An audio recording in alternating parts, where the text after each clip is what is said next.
السلام علیکم. شرائع دستور سے میں ہوں عبدالقیوم صدیقی اور آپ ہیں اے کیو ایس کے ساتھ. آج ہم بات کریں گے ایک مرتبہ پھر سپریم کورٹ آف پاکستان کے سابق جج جسٹس خلیل الرحمان رمدے ہمارے ساتھ ہوں گے اور کسی تعارف کے محتاج نہیں تو سیدھا ہی چلتے ہیں رمدے صاحب کی طرف. اور رمدے صاحب اسلام آباد میں موجود ہیں. یہ یہاں آئے کیا کرنے تھے اور ہمارے جو ہے وہ محبت ہے ان کی کہ میں ان کو درخواست کرتا ہوں اور یہ آ جاتے ہیں. اور موقع بھی ایسا ہے کہ آج وفاقی آئینی عدالت نے کا قیام بھی ہو گیا 27ویں آئینی ترمیم کے بعد اور کچھ جج صاحبان اس کے اندر اپوائنٹ بھی ہو گئے. تو اس ہاسٹائل ماحول کے اندر آئے ہیں. میرے لیے تو بہت ایکسائٹمنٹ ہے. دیکھتے ہیں کہ رمدے صاحب اس کو کیسے دیکھتے ہیں اور اس کے علاوہ کہ یہ یہاں آئے کیوں تھے اور پھر اس موضوع جو ہے اس کے اوپر گفتگو جاری رکھیں گے. السلام علیکم رمدے صاحب. وعلیکم السلام سر. بہت شکریہ سر. آپ جب بھی اسلام آباد آتے ہیں کچھ نہ کچھ ہنگامہ برپا ہوتا ہے. میری بدقسمتی. نہیں تو یہ اس کی وجہ کیا ہے؟ مطلب آپ کے آنے سے ہوتا ہے یا آپ کی وجہ سے ہوتا ہے؟ میرا خیال ہے میرے ارادہ کرنے سے ہی ہو جاتا ہے. اللہ رحم کرے. تو فیڈرل کانسٹیٹیوشنل کورٹ پہ تو بات کرتے ہیں لیکن آپ کی آمد کا مقصد کیا تھا؟ میں صدیقی بھائی میں یہاں 3-4 سال گورڈن کالج میں پڑھا. جب والد صاحب یہاں گورڈن کالج پنڈی. جب دارالخلافہ شفٹ ہونے کے بعد والد صاحب کی یہاں پوسٹنگ ہوگی وہ مجھے گورنمنٹ کالج سے کھینچ کے یہاں لے آئے. تو اب اس کالج سے ایک ایسوسیشن ہے, میری مادر علمی ہے اور بہت کچھ میں نے سیکھا اور پایا اس ادارے سے. تو ہم جو اولڈ گورڈونینز ہیں وہ کچھ نہ کچھ پیسے اکٹھے کر کے یہاں کچھ نہ کچھ کنٹریبیوٹ کرتے رہتے ہیں. تو اب ہمیں پتہ چلا تھا کہ جی یہ وہاں پہ اسٹوڈنٹس کی بہت صحت کی خرابیاں ہو رہی ہیں کیونکہ پانی وہاں صاف پانی نہیں ہے. تو وہ آج فلٹریشن پلانٹ کی انوگریشن کی وہاں ہم نے کالج میں لگایا فلٹریشن پلانٹ. لیکن میری بدقسمتی ہے کہ مجھے بہت دکھ ہوا بعد میں کہ اس انوگریشن کے بعد پھر وہ کالج جو ہال ہے مین جوبلی ہال اس کو کہتے ہیں وہاں پہ ایک تو یہ فارم نائٹس اکٹھے ہوئے تھے گورڈونینس اولڈ گورڈونینس بھی, ہاں اولڈ گورڈونینس بھی آئے ہوئے تھے اور پھر وہ وہاں ہال میں جو اسکول کالج کے جو اس وقت طالب علم ہیں وہ بھی سارے موجود تھے. تو مجھے پتہ چلا تھا کہ ہفتہ شاید 2 ہفتے پہلے, میں تو اخباریں زیادہ پڑھتا نہیں, تو مجھے بتایا تھا کہ سپریم کورٹ نے شاید کوئی ججمنٹ دیا تھا that this institution should be restored to the Christian mission which had founded it almost 150 years or 140 years ago. تو ایف سی کالج تو وہ بھی اسی کرسچن مشن کا تھا.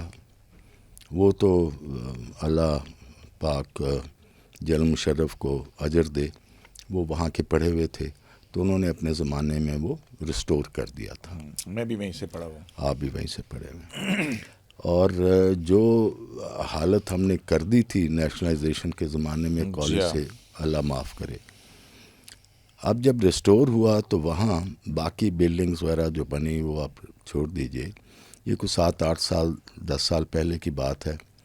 میری ریٹائرمنٹ کے بعد وہ جو ان کے وائس چانسلر تھے وہ he was a retired ambassador of U S, تو وہ وائس چانسلر بن کے آئے. تو وہ مجھے بتا رہے تھے کہ اس وقت کالج میں جو یونیورسٹی بن چکا تھا there were around 150 PhDs teaching there. یہ انہوں نے اس کا اسٹینڈرڈ ریز کیا واپس ٹو اٹس اوریجنل گلوری. بہت لوگ وہاں سے پڑھے ہوئے, فاروق لغاری اور دوسرے بہت لوگ, اللہ فاروق لغاری کو غریق رحمت کرے. تو اب یہاں اس کو بھی, تو میں نے پھر وہاں مجھے پتہ چلا کہ جی وہ سپریم جب وہ مشن والے آئے کرسچنس اپنا وہاں انتظام سنبھال لیں تو کچھ ٹیچرز کی انسٹیگیشن پہ وہ لڑکوں نے جا کے مری روڈ بلاک کر دیا. مجھے اس بات کا دکھ ہوا کہ یہ نہ تو اللہ اور رسول کے حکم کے مطابق یہ بات جائز ہے جو اس کی نیشنلائزیشن تھی، اور نہ ہی یہ معروضی حالات کے مطابق اس نیشنلائزیشن سے کوئی فائدہ ہوا، بلکہ اس نیشنلائزیشن سے بیڑا غرق ہوا اس انسٹیٹیوشن کا. And I tell you I had studied in government college Lahore for a year and half before I came to government college. اور اس زمانے میں government college I joined here in 1961. It was no less than government college Lahore. تو میں نے پھر آج وہاں وہ ساری طالب علموں کی، بچوں کی وہاں تھی، موجود تھے وہاں. تو میں نے ان کو ایکسپلین کیا. میں نے کہا کہ بچوں بات ہی ہے کہ اسلامی حکومت میں جو غیر مسلم ہوتے ہیں اللہ تعالیٰ نے ان کو ذمی کہا ہے. ذمی عربی کا لفظ ہے، اردو میں بھی استعمال ہوتا ہے، ہم استعمال کرتے ہیں ذمہ دار. یہ ذمہ دار جو ہے یا ذمہ دار وہ ذمی سے لفظ بنا ہے. اور ذمی کا کانسیپٹ یہ ہے کہ اللہ تعالیٰ خود گارنٹی کرتا ہے protection to the properties and the persons and the institutions of the non Muslims. Allah himself is the guarantor. تو اسی لیے آپ دیکھیں کہ کسی بھی مسلم ملک میں آج تک کبھی کوئی چرچ انہوں نے نہیں بند کیے، نہ ان کی کوئی انسٹیٹیوشن بند کی. اور انٹل ریسنٹلی عراق میں almost 30 to 40% population was Christians.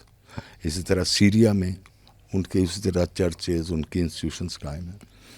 تو یہ اسلام کے حساب سے یا اللہ تعالیٰ اور رسول اللہ صلی اللہ علیہ وسلم کے حساب سے یہ قطعاً جائز نہیں ہے کہ آپ کسی غیر مسلم کی کسی کے ادارے کو آپ ضبط کر لو یا اپنے کنٹرول میں لے لو.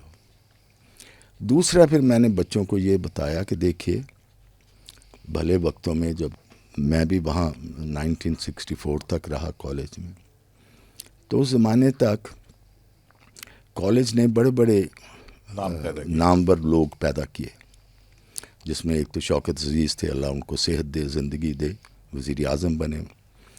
پھر فیڈرل منسٹرز بنے، جن میں پرویز رشید صاحب تو شاید آج کل بھی فیڈرل منسٹر ہیں، سینیٹر ہیں. بہت بڑا نام ہے، پہلے وزیر رہ چکے ہیں، بہت بڑا نام ہے. شیخ رشید بھی تو ہے نا. چھوڑو جی. آپ عظمت سے شیخ صاحب بھی گورڈن کالج کے پڑھے. ہاں دیٹس رائٹ. وہی میں تو سپریم کورٹ کے، ہائی کورٹ کے ججز بنے ہیں، یہاں سے نکلے ہوئے لڑکے. پھر آف کورس جنرل تو بنے ہیں. یہ تو علاقہ ہی سارا ایک نرسری تھا فوج کی اور جنرلز کی. اور پھر ہمارے زمانے میں اس نے روڈ اسکالر پیدا کیے. شاہد حمید تھا گورنمنٹ کالج کا، وہ میرے سے شاید 2 سال سینئر تھا. وہ روڈ اسکالر تھا. اور دوسرا یہاں پروفیسر ہوتے تھے خواجہ مسعود، بہت لیجنڈری پروفیسر تھے، اللہ ان کو ریق رحمت کرے. ان کا ایک بیٹا یلدرم، خواجہ یلدرم، یہ نیوکلیئر سائنٹسٹ بہت بڑے پاکستان کے یہ ایک اثاثہ بنے. تو اس قسم کے لوگ پیدا ہوئے. اور میں یہ آج بھی میں نے کہا وہاں کہ دیکھو یہ کوئی 50 سال سے، نصف صدی سے زیادہ عرصہ ہو گیا ہے اس کو قومی آئے گئے. تو نصف صدی میں ایک لائف ٹائم ہے.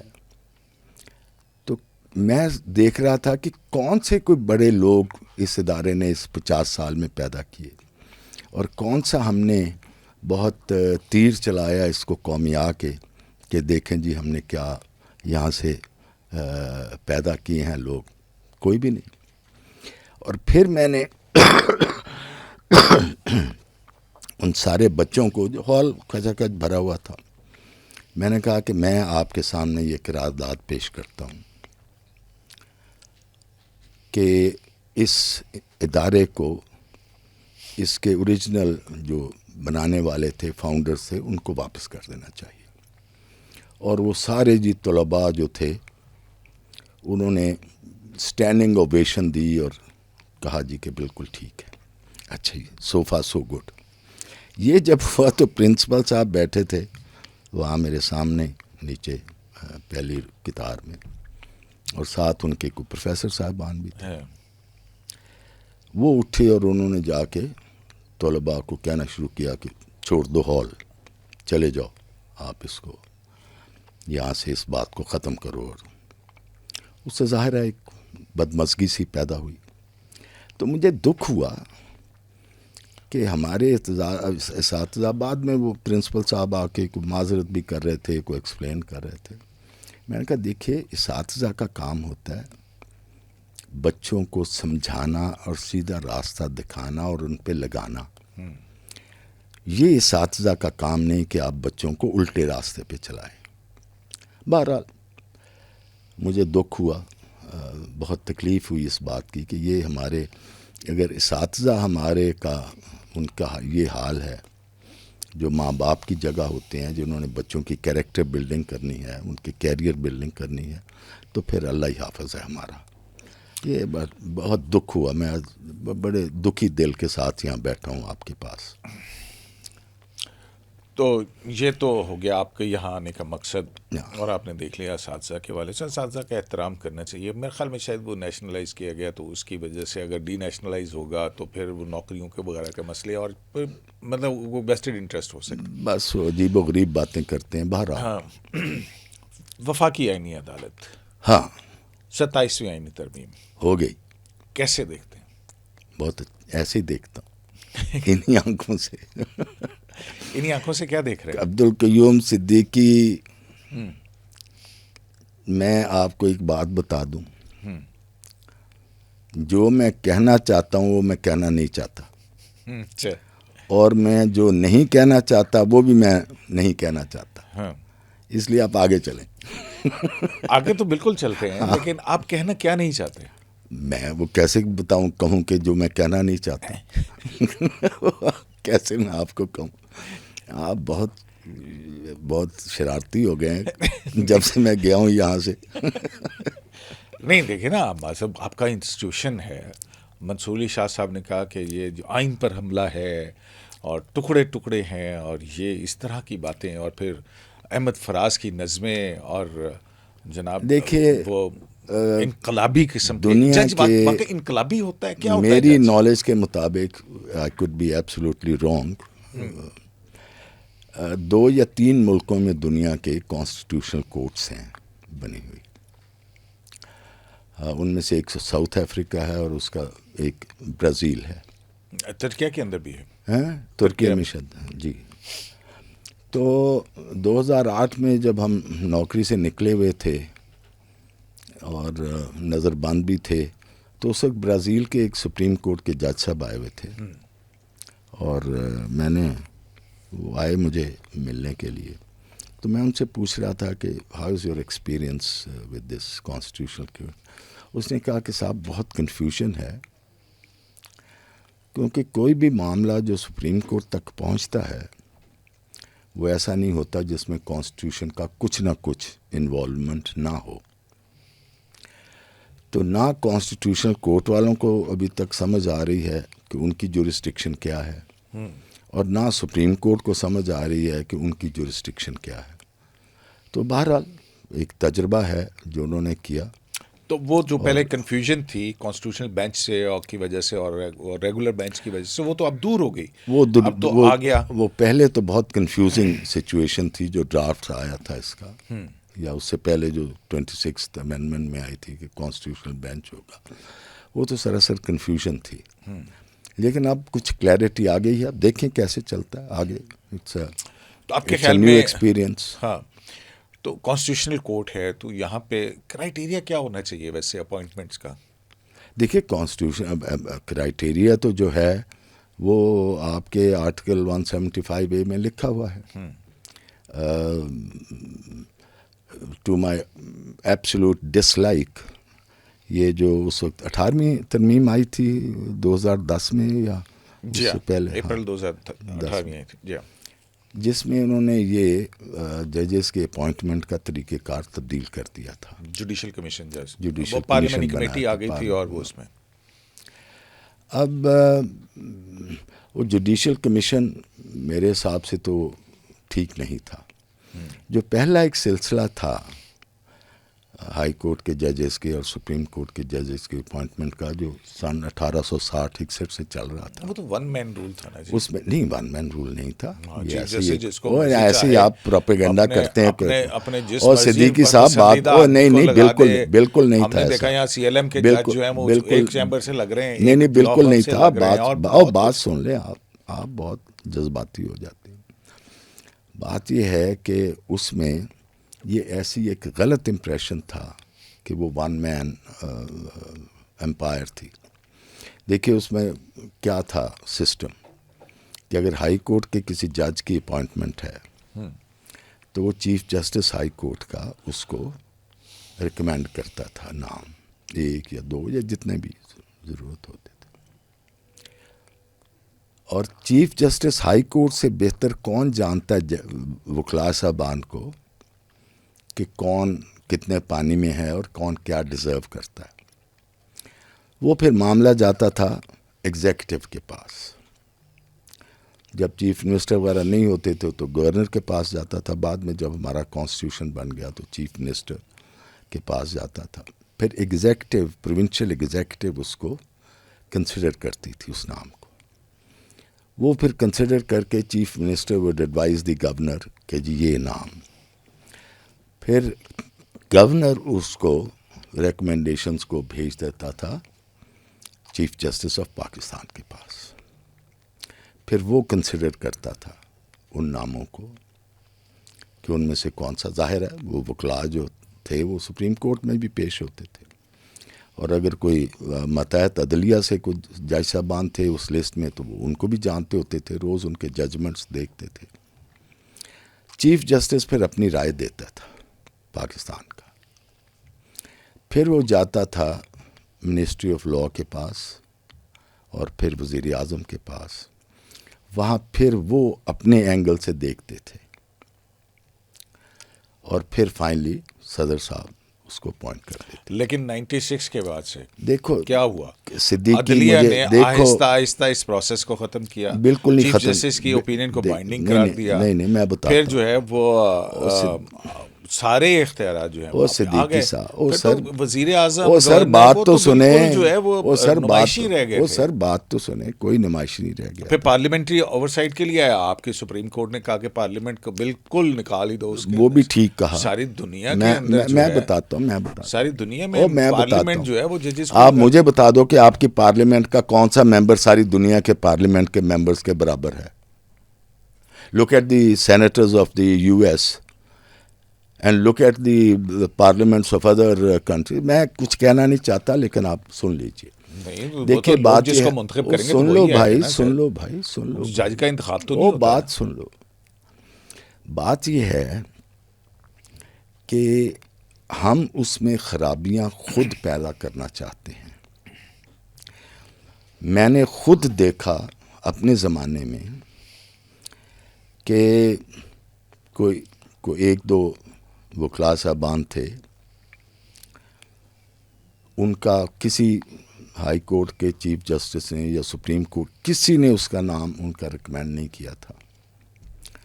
فائنلی جب صدر صاحب کے پاس فائل پہنچی تو وہاں سے ان کی نوٹیفیکیشن ہو کے آ گئی. دیکھیے جب ہم کسی قانون کو ایبیوز کرنا چاہتے ہیں، کرنا شروع کر دیتے ہیں، تو پھر ظاہر ہے اس کی ریکٹیفیکیشن کے لیے یا اس کے علاج کے لیے کچھ نہ کچھ پھر کاؤنٹر اس کا ہوتا ہے. اور یہ جو 1976 کا پھر فیصلہ آیا تھا ججمنٹ، اور پھر آپ نے یہاں سپریم کورٹ میں دیکھا 96 کا الجہاد کا.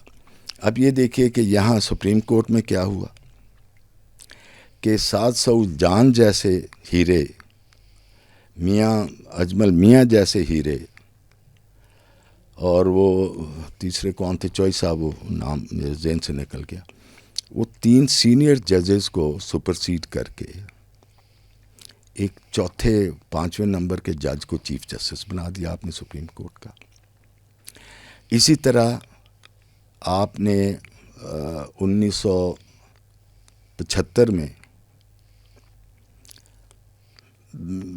8 سینئر ججز کو ہائی کورٹ کے، لاہور ہائی کورٹ کے سپرسیڈ کر کے 9 نمبر سے ایک جج صاحب کو اٹھا کے آپ نے تو جب ایگزیکٹو اس کو مس یوز کرنا شروع کرے گی، یہ ساری دنیا میں یہی ہے کہ جب عدالتیں ہیں، کیوں عدالتیں ہیں کہ لوگوں کے جو ہیں شکایات نہیں، جو ان کے رائٹس ہیں ان کو تحفظ دے، پروٹیکٹ کرے.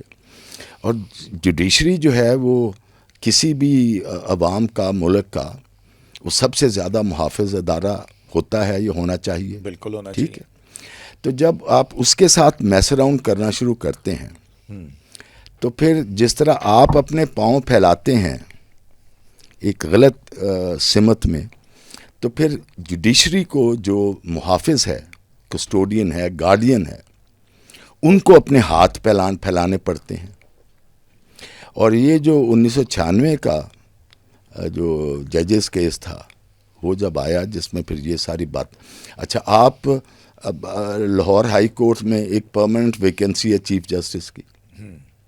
آپ نے ایک سپریم کانسٹیٹیوشن میں ایک نئی شک ڈال دی تھی کہ جی کسی بھی سپریم کورٹ کے جج کو ایکٹنگ چیف جسٹس لگایا جا سکتا ہے ہائی کورٹ کا. اور پھر 1994 میں آپ نے یہ تماشا کرنا شروع کر دیا لاہور ہائی کورٹ کے ساتھ. آپ سپریم کورٹ کے جج صاحب کو اٹھا کے لے آتے تو اس کو ایکٹنگ چیف جسٹس. تو یہ جب اس طرح کی شروع ہو جاتے ہیں حالات، تو پھر سم کیوریٹو اسٹیپ اور ایکٹ بیکمز ایبسلیوٹلی انڈسپینسبل.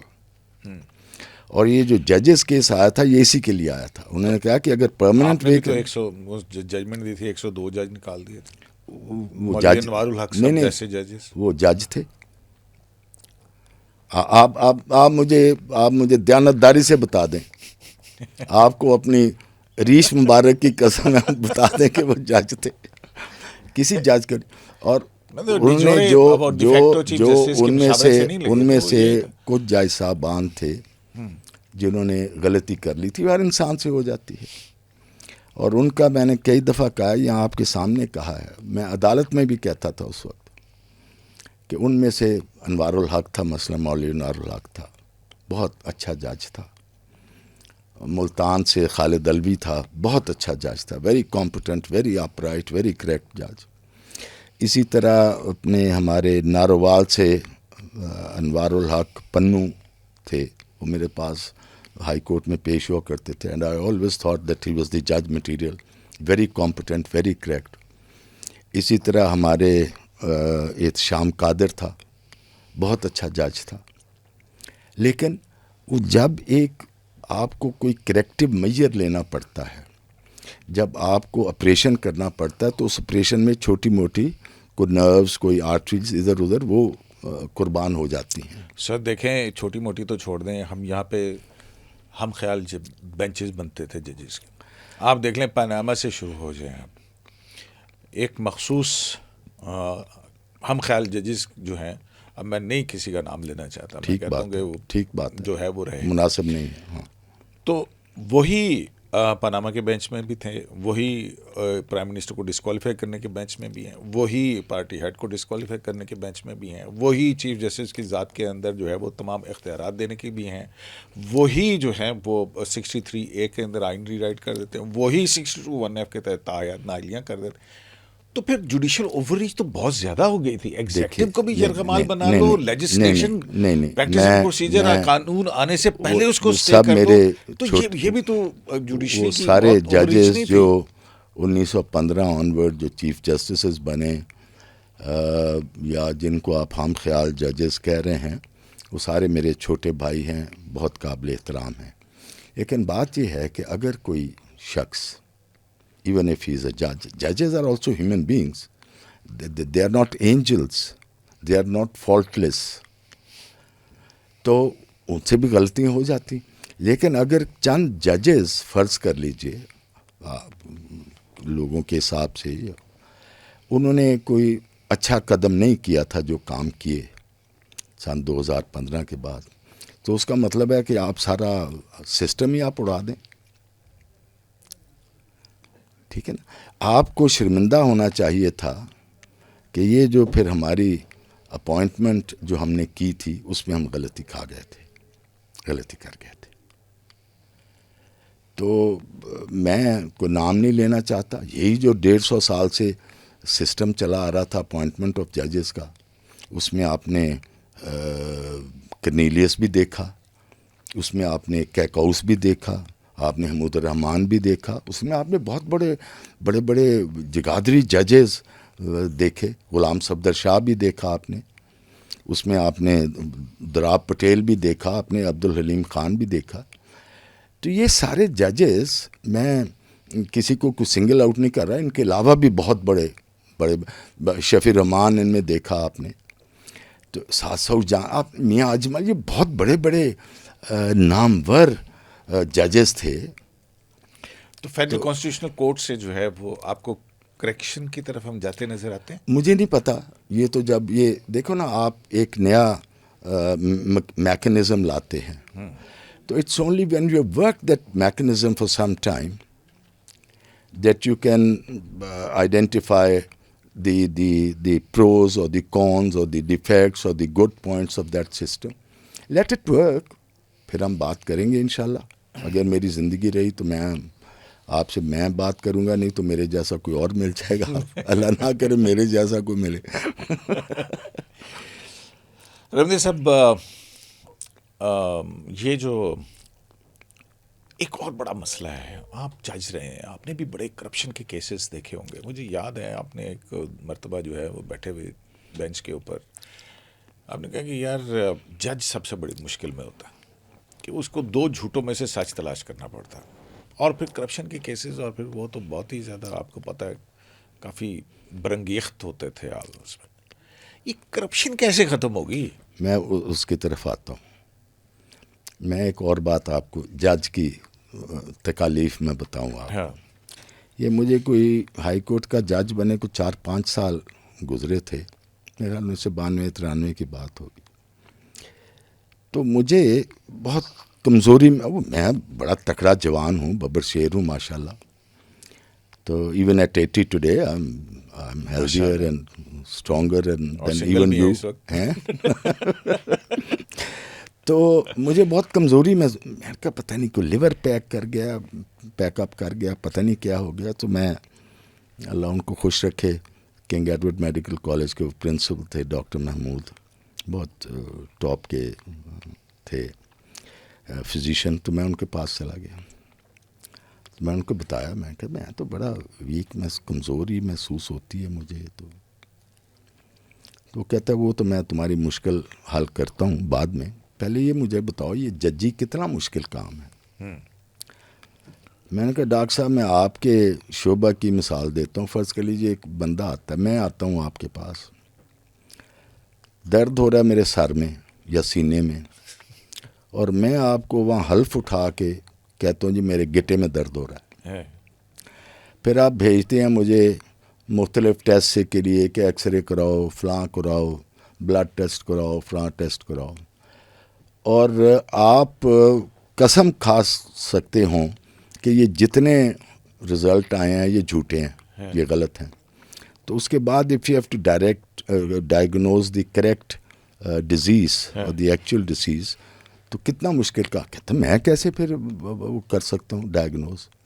میں نے کہا ہم روز یہی کرتے ہیں. آپ مدعی, اللہ معاف کرے, ان کو ہدایت دے اللہ تعالیٰ, جس کا جوان بچہ قتل ہوا ہوتا ہے, شہید ہوا ہوتا ہے, وہ پرچہ لکھانے جاتا ہے تو اس میں جھوٹ بولتا ہے. جو ایکچوئل کلر ہے اس کو پتہ ہوتا ہے مرڈر کون ہے, وہ 10 بندوں کا اور اس کے ٹبر کے مامے, چاچے, بابے, تائے سب کا نام لکھا دیتا ہے. پھر آپ پوسٹ مارٹم کراؤ تو پتہ نہیں انسان قسم کی حد تک کہہ سکتا تھا کہ یہ سارے جھوٹے ہیں. وہاں ڈانگیں لے کے اور پیسے لے کے کھڑے ہو جاتے ہیں ڈاکٹر کے پاس کہ اس کی ایسے یہ رپورٹ لکھو. گواہ جو آتے ہیں وہ سب پلانٹڈ ہوتے ہیں. یہ ہماری بدقسمتی ہے. تو اس کے بعد اگر جج کو کریکٹلی آئیڈینٹیفائی کرنا ہو دیٹ ہوز دی کلپریٹ. تو یہ صرف ایک اللہ کی تعالیٰ کی رہنمائی اور مدد سے ہی یہ پھر انسان کسی نتیجے پہ پہنچ سکتا ہے, ورنہ کسی انسان کے بس کا کام نہیں ہے کہ یہ انسان ڈھونڈ لے کہ ان میں سے اتنی جو دھول کو اردو میں کیا کہتے ہیں, وہ جو بھی کہتے ہیں دھول ہی کہتے ہیں, دھول ہی کہتے ہیں. ہاں, اتنی جس کو ہم پنجابی میں کٹا کہتے ہیں, کٹا بھی کہتے ہیں, تدل کہتے ہیں. ہاں, اتنی کا آپ تدل اس میں کر دیتے ہو ویپ اپ کہ it becomes absolutely impossible for a judge to identify the correct man or the culprit. تو یہ ججز کی مشکلات ہیں. اور میں 22-23 سال جو یہ کام کرتا رہا, میں ہر وقت یقین کرے کہ میں سجدوں میں جا کے اللہ پاک سے دعائیں کرتا ہوتا تھا کہ یا اللہ پاک اس میں کوئی سیدھا راستہ دکھا دے, اور اللہ پاک دکھاتا تھا. اگر آپ کا کسی جج کا اپنا کوئی موٹو نہ ہو, اپنی اس میں بدنیتی شامل نہ ہو, تو اللہ تعالیٰ آپ کو راستہ دکھاتا تھا, کیونکہ عادل تو انصاف کرنے والا تو وہی ہے. بالکل صحیح بات ہے. تو میرا خیال کہ یہ ہمارا کافی طوالت اختیار کر گیا, تو اپنے ویورز کو جو ہے وہ ہم ایک پیغام دے کے پھر جو ہے وہ اگلی نشست آپ کے ساتھ جب بھی آپ کے ساتھ موقع ملتا ہے, کل یا پرسوں, تو اس پہ بات کریں گے. اور وہ کرپشن کا ایشو, اس کا پاکستان کے اوپر اثرات, اور کیونکہ آپ جج رہے ہیں اور اتنے عرصے تک رہے ہیں, آپ نے بہت چیزیں جو ہیں وہ دیکھی ہوں گی. تو مجھے یاد ہے کہ جب سوئس وہ کیا تھا, وہ کیس تھا نا جی, سوئس اکاؤنٹس والا, تو ایک شخصیت آپ کی کورٹ کے سامنے بیٹھی ہوئی تھی, آج وہ فیڈرل کانسٹیٹیوشنل کورٹ کے جج ہیں. چلیں وہ وکیلوں ججوں کا تو یہ آپس میں پیار محبت کا یہ سلسلہ چلتا رہتا ہوتا ہے, وہ کوئی ایسی انہونی بات نہیں ہے. میں وقت دیکھے کیسے گزرتا ہے. تو جناب انشاءاللہ اگلے نشست میں پھر رمزے صاحب کے ساتھ ہم آئیں گے, اور کرپشن کا جو ایشو ہے یہ کس طرح سے ریزالو ہو سکتا ہے, کیونکہ ہم نے بہت ادارے بنائے, اینٹی کرپشن بھی ہے, نیب بھی بنا, اور پتہ نہیں کیا کیا قانون جو ہے وہ موجود ہیں, لیکن یہ کرپشن جو ہے یہ اس کا کینسر نکل کیسے سکتا ہے سوسائٹی؟ بالکل نکل سکتے ہیں, میں آپ کو بتاؤں گا انشاءاللہ تعالی. تو اگلی نشست میں رمدے صاحب کے ساتھ پھر ہم حاضر ہوں گے. اس وقت تک کے لیے اجازت دیجیے. اللہ نگہبان.